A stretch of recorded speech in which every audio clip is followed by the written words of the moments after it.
ഏതാണ് നല്ല സ്ട്രീം എന്ന് ചോദിച്ചു. ഫ്യൂച്ചറിൽ ഇപ്പോൾ നമ്മൾക്ക് ഒരു ഐഡിയ ഇല്ല, ട്യൂഷൻ സെൻറ്റർ വേണോ എൻട്രൻസ് കോച്ചിങ് സെൻറ്റർ വേണോ. പുറത്ത് നല്ല മഴയാണ്, സോ ചിലപ്പോൾ ക്ലിയർ കുറവുണ്ടാകും. നിങ്ങളുടെ ടേണിംഗ് പോയിന്റ് എത്തിയല്ലേ? മനസ്സിലായില്ല? 10th എക്സാമിനേഷൻ്റെ റിസൾട്ട്സ് വന്നു. First of all let me congratulate all the students who have passed out in 10th grade with good scores. പിന്നെ ആരെങ്കിലും എന്തെങ്കിലും മാർക്കിൻ്റെ അടിസ്ഥാനത്തിൽ ഫെയിലായി പോയിട്ടുണ്ടെങ്കിൽ പ്ലീസ് ഗൈസ്, ഇതല്ല നിങ്ങളുടെ എൻഡ്. ഇതുകൊണ്ട് തീരുന്നതല്ല ലൈഫ്. സോ സ്ട്രോങ് ആവുക. എവിടെയാണ് സ്കോർ കുറഞ്ഞത് അതിനനുസരിച്ചിട്ട് അതിന് പ്രിപ്പയർ ചെയ്ത് നെക്സ്റ്റ് ടൈം നല്ല മാർക്സോട് കൂടെ പാസ്സാവാൻ ഡെഫിനറ്റ്ലി നിങ്ങളെ കൊണ്ട് പറ്റും. And this video is completely for students who have passed 10th standard. So നിങ്ങളടുത്ത് റിസൾട്ട് വന്നു കഴിഞ്ഞ ശേഷം നമ്മൾ അപ്രീഷിയേറ്റ് ചെയ്യും, കൺഗ്രാജുലേറ്റ് ചെയ്യും. ആൻഡ് നമ്മളടുത്ത് ഒരു ചോദ്യം ചോദിക്കും, ഇനി ഏതാ? സയൻസ് ആയിരിക്കും അല്ലേ? ഇതാണ് നിങ്ങളുടെ ടേണിംഗ് പോയിൻ്റ്. അങ്ങനെ നിങ്ങളോട് ആരെങ്കിലും വന്ന് പറയുകയാണെങ്കിൽ അവരോട് പറയണം, ഞങ്ങളുടെ ടേണിംഗ് പോയിൻ്റ് ഞങ്ങൾക്കറിയാം എപ്പോഴാണെന്നുള്ളത്. ഇതല്ല നിങ്ങളുടെ ടേണിംഗ് പോയിൻ്റ്. 10th എക്സാമോട് കൂടിയല്ല നിങ്ങളുടെ ടേണിംഗ് പോയിൻ്റ് ആവുന്നത്. നിങ്ങളുടെ ഇൻട്രസ്റ്റ് അനുസരിച്ചിട്ട് ഏത് സ്ട്രീമാണ് ചൂസ് ചെയ്യേണ്ടതെന്നുള്ളത് നിങ്ങളാണ് ഡിസൈഡ് ചെയ്യുന്നത്. 3 സ്ട്രീംസ് ഉണ്ട്: സയൻസ്, കൊമേഴ്സ്, ഹ്യൂമാനിറ്റീസ്. സയൻസാണ് ഞാൻ എടുത്ത സ്ട്രീം. എനിക്ക് സയൻസ് ഇപ്പോൾ ചോദിച്ചാൽ പോലും എനിക്ക് പറയാൻ പറ്റും എൻ്റെ ഫേവറേറ്റ് സബ്ജക്റ്റ് സയൻസ് ആണെന്നുള്ളത്. സോ നിങ്ങൾക്ക് ഇഷ്ടപ്പെട്ട് നിങ്ങൾ ചൂസ് ചെയ്യുക നിങ്ങളുടെ സ്ട്രീം. ഒരിക്കലും ഫോഴ്സ്ഫുള്ളായിട്ട് ഒരാൾ പറഞ്ഞതുകൊണ്ട് നിനക്ക് ഫുൾ A+ ഉണ്ട് അതുകൊണ്ട് നീ സയൻസ് എടുത്താൽ മതി എന്ന് പറയുമ്പോൾ അത് അവരുടെ തീരുമാനമാണ്. നിങ്ങളുടെ ഇഷ്ടത്തിന്, നിങ്ങളുടെ ഇൻട്രസ്റ്റിനനുസരിച്ചിട്ട് നിങ്ങൾ സ്ട്രീം. സയൻസ് എന്ന് പറഞ്ഞാൽ 3 സബ്ജക്ട്സ് ഉണ്ട്: ഫിസിക്സ്, കെമിസ്ട്രി, ബയോളജി. 3 സബ്ജക്ട്സ് അടങ്ങുന്ന സ്ട്രീമാണ് സയൻസ്.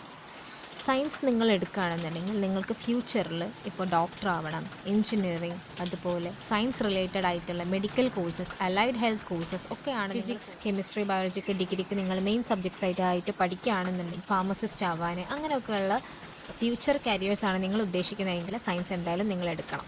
സയൻസിൻ്റെ ഒരു ബെനിഫിറ്റ് എന്ന് പറഞ്ഞാൽ ഫ്യൂച്ചറിൽ ഇപ്പോൾ നമ്മൾക്ക് ഒരു ഐഡിയ ഇല്ല ഏത് കോഴ്സ് എനിക്ക് എൻ്റെ ഫ്യൂച്ചറിൽ എനിക്കിപ്പോൾ ഒരു ഐഡിയ ഇല്ല എന്നുള്ള സ്റ്റുഡൻസ് സയൻസ് പഠിച്ചു കഴിഞ്ഞാലും കൊമേഴ്സ് ആൻഡ് ഹ്യൂമാനിറ്റീസ് ഫീൽഡുകളിലേക്ക് നിങ്ങൾക്ക് തിരിയാം. പക്ഷേ കൊമേഴ്സ് എടുത്തു കഴിഞ്ഞാൽ സയൻസിൻ്റെ ഫീൽഡിലേക്ക് നിങ്ങൾക്ക് തിരിയാൻ പറ്റില്ല. കാരണം സയൻസിൻ്റെ സ്ട്രീം സയൻസ് ഫീൽഡുകൾക്ക് വെരി മാൻഡേറ്ററി ആയിട്ടുള്ള കാര്യമാണ്.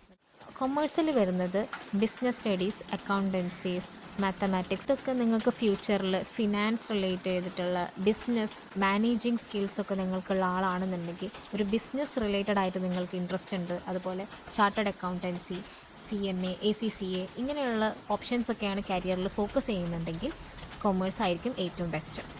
ഇനി ഹ്യൂമാനിറ്റീസിൽ വരുന്നത് ഹിസ്റ്ററി, സൈക്കോളജി, സോഷ്യോളജി, ജോഗ്രഫി ഈ സബ്ജക്ട്സൊക്കെയാണ്.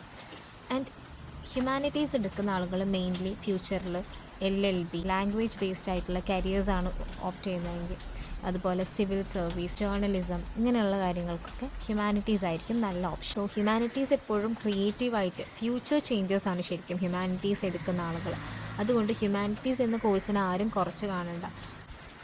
MBBS, BDS, BAMS, veterinary, nursing and allied courses ആയിട്ടുള്ള BSc OTT, BSc cardiovascular technology, anaesthesia, അങ്ങനെ കുറേ കോഴ്സസ്, റേഡിയോളജി, അങ്ങനെ കുറേ കോഴ്സസ് ഉണ്ട്. അപ്പോൾ ഇങ്ങനെയുള്ള കോഴ്സസിന് സയൻസ് സ്ട്രീം എന്തായാലും നിർബന്ധമാണ്. കൊമേഴ്സ് എന്ന് പറയുമ്പോൾ ചാർട്ടേഡ് അക്കൗണ്ടൻസി, CMA, ACCA അതൊക്കെ കൊമേഴ്സിൻ്റെ അണ്ടറിലാണ് വരുന്നത്. കുറച്ചും കൂടി ബെനിഫിഷ്യൽ ആയിരിക്കും. CA, CMA, ACCA ഒക്കെ സയൻസ് സ്റ്റുഡൻസിനും ഓപ്റ്റ് ചെയ്യാൻ പറ്റും സയൻസ് എടുത്തു കഴിഞ്ഞാൽ.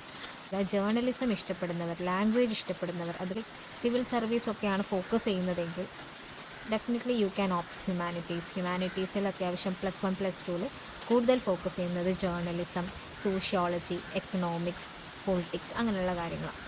സോ നിങ്ങൾക്കിഷ്ടപ്പെട്ട സ്ട്രീം നിങ്ങൾ ചൂസ് ചെയ്യുക. ഏതാണ് നല്ല സ്ട്രീം എന്ന് ചോദിച്ചാൽ എല്ലാതും നല്ല സ്ട്രീമാണ്. സയൻസും കൊമേഴ്സും ഹ്യൂമാനിറ്റീസും മൂന്നിൻ്റേതായിട്ടുള്ള വാല്യൂ ഉണ്ട്, ബെനിഫിറ്റ്സും ഉണ്ട്.